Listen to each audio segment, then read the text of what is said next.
Hi, ഇന്ന് carrot വെച്ചിട്ട് റെഡിയാക്കി എടുക്കാൻ പറ്റുന്ന ഒരു ഈസി ആയിട്ടുള്ള ഒരു സ്നാക്കിൻ്റെ റെസിപ്പിയാണ് കാണിക്കുന്നത്.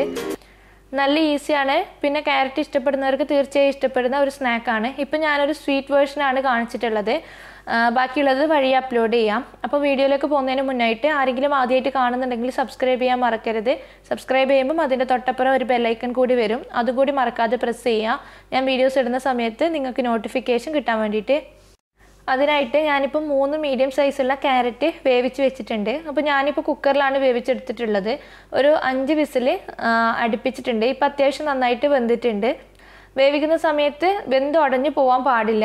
നമ്മുടെ കത്തി ഒന്ന് കുത്തി നോക്കുമ്പോൾ നല്ല സോഫ്റ്റായിട്ട് പോകണം. അത്രയും സോഫ്റ്റായ രീതിയിൽ വേവിച്ചെടുത്താൽ മതി.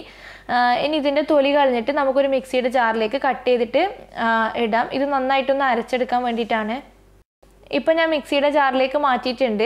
നമുക്കിനി ഇതൊന്ന് അരച്ചെടുക്കാം. വെള്ളമൊന്നും ചേർക്കേണ്ട ആവശ്യമില്ല. നല്ല മഷി പോലെ ഒന്ന് അരച്ചെടുക്കാം. ഇതുപോലെ ഒന്ന് അരച്ചെടുത്താൽ മതി. നമുക്കിനി ഇത് മാറ്റി വെക്കാം. ഇതിനുള്ള ഫില്ലിങ് ഇനി റെഡിയാക്കിയെടുക്കാം. ഞാനിതിൻ്റെ ഫില്ലിങ് തേങ്ങ വെച്ചിട്ടാണ് റെഡിയാക്കി എടുക്കുന്നത്. നമ്മുടെ കായടക്കൊക്കെ ചെയ്യുന്ന ഒരു ഫില്ലിങ്ങാണ് റെഡിയാക്കി എടുക്കുന്നത്. അപ്പോൾ നിങ്ങൾക്ക് വേണമെന്നുണ്ടെങ്കിൽ ഇതിൻ്റെ കൂട്ടത്തിൽ മുട്ടയും കൂടി ചേർത്തിട്ട് റെഡിയാക്കി എടുക്കാം. ഞാനിപ്പോൾ വെജിറ്റേറിയൻസും കൂടി ഇതുണ്ടാക്കിക്കോട്ടെ എന്ന് വിചാരിച്ചിട്ടാണ് മുട്ട ചേർക്കാത്തത്. വേണമെന്നുണ്ടെങ്കിൽ നിങ്ങൾക്ക് മുട്ടയും ചേർത്ത് കൊടുക്കാം. ഒരു പാൻ ചൂടാക്കിയിട്ടുണ്ട്. ഇതിൽ 1 ടീസ്പൂൺ നെയ്യ് ഒഴിച്ചിട്ട് ഒന്ന് ചൂടാക്കി എടുത്തതാണ്. കുറച്ച് കാഷ്നട്ടും കിസ്മിസും ചേർത്തിട്ട് നമുക്ക് ആദ്യം ഒന്ന് വറുത്തെടുക്കാം. ഇത് റെഡി ആയിട്ടുണ്ട്. ഇതിലേക്ക് നമുക്കൊരു 1/2 കപ്പ് ചിരകിയ തേങ്ങ ചേർത്ത് കൊടുക്കാം.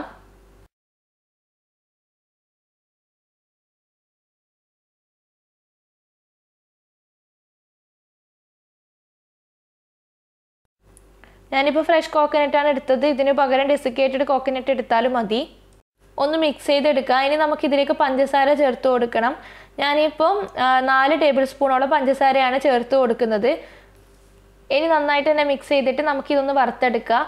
വറുത്തെടുക്കുമ്പോൾ തേങ്ങേൻ്റെ കളർ ചേഞ്ച് ആയി കിട്ടിയൊന്നും വേണ്ട. നമ്മൾ സാധാരണ അടക്കൊക്കെ ചെയ്യുന്നത് പോലെ ഇത് വറുത്തെടുത്താൽ മതി. ഇതിലേക്ക് 1.5 ടീസ്പൂണോളം ഏലക്കായ് പൊടിച്ചതും കൂടി ചേർത്ത് കൊടുക്കുന്നുണ്ട്. നമ്മുടെ ക്യാരറ്റിനൊരു പച്ചമണം ഉണ്ടാവും. അപ്പോൾ ഏലക്കായ് പൊടി ചേർക്കുന്നത് നല്ലതാണ്, ആ ഒരു പച്ചമണം നമുക്ക് ഫീൽ ചെയ്യാതിരിക്കാൻ വേണ്ടിയിട്ട്. അപ്പോൾ നന്നായിട്ട് തന്നെ ചേർത്തിട്ട് നമുക്കിതൊന്ന് നന്നായിട്ട് വറുത്തെടുക്കണം. ഇപ്പം നമ്മുടെ തേങ്ങാ ഫില്ലിങ് ഇവിടെ റെഡി ആയിട്ടുണ്ട്. ഈ ഒരു കളർ ആയി കിട്ടിയാൽ മതി. നമുക്ക് ഫ്ലെയിം ഓഫ് ചെയ്തതിന് ശേഷം ഇതൊരു പാത്രത്തിലേക്ക് മാറ്റാം. ഇതിൽ തന്നെ വെച്ചിരുന്നാൽ പാനിൻ്റെ ചൂടുകൊണ്ട് നല്ലോണം കറുത്തു പോകും. നമ്മൾ നേരത്തെ അരച്ച് വെച്ച ക്യാരറ്റാണ് ഇത്. ഞാനൊരു ബൗളിലേക്ക് മാറ്റിയിട്ടുണ്ട്. ഇതിലിപ്പം നിങ്ങൾ നോക്കുമ്പോൾ മനസ്സിലാവും വാട്ടർ കണ്ടൻറ്റ് കൂടുതലാണ്. ഈ സമയത്ത് നമുക്ക് ഷേപ്പ് ചെയ്തെടുക്കാനൊന്നും പറ്റൂല. നമ്മളിതിലേക്ക് 1/2 കപ്പ് അരിപ്പൊടിയാണ് ചേർത്ത് കൊടുക്കുന്നത്. അരിപ്പൊടി നിങ്ങൾക്ക് പത്തിരിക്കൊക്കെ എടുക്കുന്ന നൈസ് പത്തിരിയുടെ പൊടി എടുക്കാം. പിന്നെ കണ്ണൂർ ഭാഗത്തൊക്കെ പുഴുക്കലരി ചേർത്തിട്ടുള്ള പത്തിരിപ്പൊടി ഉണ്ടല്ലോ, പത്തലിൻ്റെ പൊടി, അതും എടുക്കാം, കുഴപ്പമില്ല. പുട്ടിൻ്റെ പൊടി എടുക്കാതിരിക്കുന്നതാണ് നല്ലത്. അപ്പോൾ അത് ചേർത്തിട്ട് നന്നായിട്ട് തന്നെ നമുക്ക് കുഴച്ചെടുക്കാം. ഒട്ടും വെള്ളം ഉണ്ടാകാൻ പാടില്ല. ഞാനിപ്പം ക്യാരറ്റിൽ അരച്ചെടുക്കുമ്പോൾ ചെറിയൊരു വെള്ളത്തിൻ്റെ അംശമുണ്ട്. അപ്പോൾ ഇതിൻ്റെ ഒരു കണക്കാണ് ഞാൻ 1/2 കപ്പ് പറഞ്ഞത്. ഒരുപാട് കൂടുതൽ വെള്ളം ഉണ്ടെന്നുണ്ടെങ്കിൽ അരിപ്പൊടിയുടെ അളവും കൂടും. അപ്പോൾ അത് നോക്കിയിട്ട് ചെയ്യാം. ഇപ്പം ഞാനൊന്ന് കുഴച്ചെടുത്തിട്ടുണ്ട്. നമുക്കിനി ഇതൊന്ന് വേവിച്ചെടുക്കണം. അപ്പോൾ അതിന് വേണ്ടിയിട്ട് ഒരു പാൻ ചൂടാക്കുക.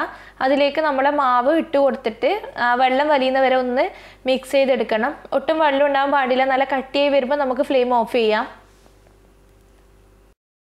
ഇതുപോലെ നിങ്ങൾ മിക്സ് ചെയ്തെടുക്കുമ്പോൾ മനസ്സിലാവും നല്ല കട്ടിയായിട്ട് ഒട്ടും വെള്ളമില്ലാതെ നമുക്ക് കിട്ടും. ആ സമയത്താണ് നമ്മൾ ഫ്ലെയിം ഓഫ് ചെയ്യുന്നത്. എന്നിട്ട് നമുക്കൊരു ബൗളിലേക്ക് മാറ്റിയിട്ട് നന്നായിട്ട് തന്നെ ഒന്ന് കുഴച്ചെടുക്കണം.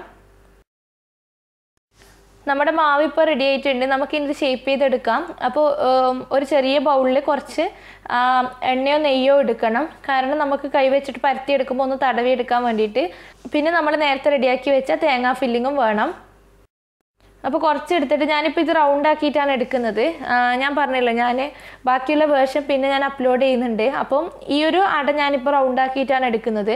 നിങ്ങൾക്ക് വേണമെന്നുണ്ടെങ്കിൽ ഇത് ക്യാരറ്റിൻ്റെ ഷേപ്പ് തന്നെ ആക്കിയെടുക്കാം, അല്ലെങ്കിൽ കായയുടെ പോലെ ആ ഒരു ഷേപ്പിലും ആക്കിയെടുക്കാം. അപ്പോൾ അത് ഷേപ്പൊക്കെ നിങ്ങളുടെ ഇഷ്ടത്തിനനുസരിച്ചിട്ട് ചെയ്യാം.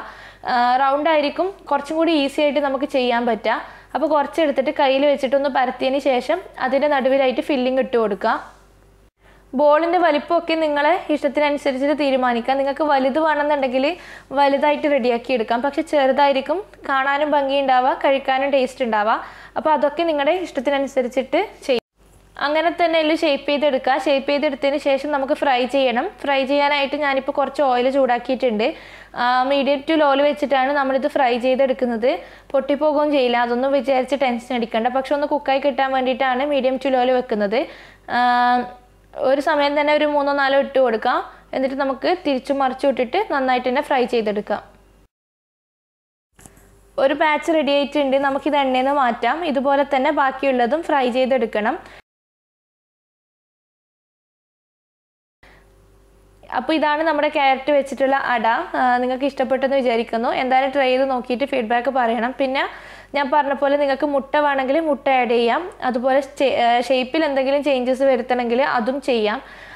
എന്നിട്ട് എന്നോട് ഫീഡ്ബാക്ക് പറയാം. വീഡിയോ ഇഷ്ടപ്പെടുകയാണെങ്കിൽ ലൈക്ക് ചെയ്യാനും ഷെയർ ചെയ്യാനും മറക്കരുത്. ഇതുവരെ സബ്സ്ക്രൈബ് ചെയ്തിട്ടില്ലെങ്കിൽ ഇപ്പം തന്നെ സബ്സ്ക്രൈബ് ചെയ്യുക. താങ്ക്